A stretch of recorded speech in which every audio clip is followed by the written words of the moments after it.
Miškingumas. Lietuvos miškingumas yra 32,9%. Vyraujantis medžiai Lietuvoje.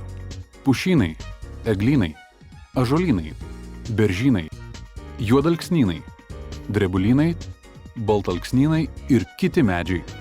Ko reikia, kad pasodintų medį? Noro sodinti medžio, žemės plotelio, kastuvo, pirštinių, atraminio pagaliuko, virvelės, laistytuvo, žirklių šaknims pakirpti. Duobės kasimas. Kokio gylio, kokio pločio? Duobės medžiams kasamos 70, o krūmams 50 cm gylio. Medelio maitinimo plotas turi būti ne mažesnis kaip 1 kvadratinis metras, o krūmo pusę metro. Medžio šaknų paruošimas, medžio apkasimas, tvirtinimas. Pasodinto medelio šaknies kaklelis turi būti 5–15 cm virš žemės, smėlio dirvose lygiai su žemės paviršiumi.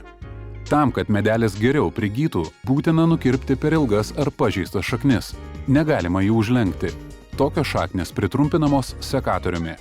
Sodinant aukštesnius nei 1 metro sodmenis, netoli nuo duobės centro įkalamas kuolas medeliui pririšti, kad jo nesiūbuotų vėjas.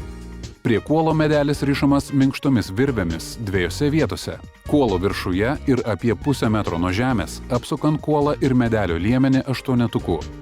Kuolas įkasamas iš vyraujančių vėjų pusės. Medžio priežiūra atėjus pavasariui. Ankstyvą pavasarį didėjant saulės aktyvumui galimas spyglių bei žievės nudegimo pavojus nuo saulės, ypač iš pietinės pusės. Norint to išvengti, augalus reikėtų tiesiog apdengti plona balta agroplėvele. Esant sausam, šiltam pavasariui, dažniau palaistyti, mažiausiai 2 kartus per savaitę. Galima patręšti įvairiomis trąšomis. Pasodinkime, užauginkime ir didžiuokime savo medžiu.